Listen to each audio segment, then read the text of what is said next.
day, week, month, year بالعربي يلا. So first off, we're going to do the MSA, Modern Standard Arabic Pronunciation. So day, يوم, week, أسبوع, month, شهر, year, سنة, يوم, أسبوع, شهر, سنة. Now the Levantine dialect pronunciation, particularly Palestinian and Jordanian accent. So يوم, أسبوع, شهر, or شهر, سنة. يوم, أسبوع, شهر, سنة. So in this case, you don't see, there's not much, as you can see, there's not much difference in pronunciation. Instead of يوم, there's يوم. Instead of like شهر, شهر. Instead of سنة, سنة.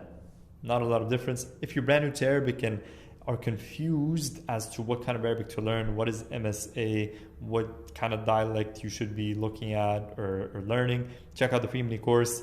بشوفكم الفيديو الجاي. See you in the next video.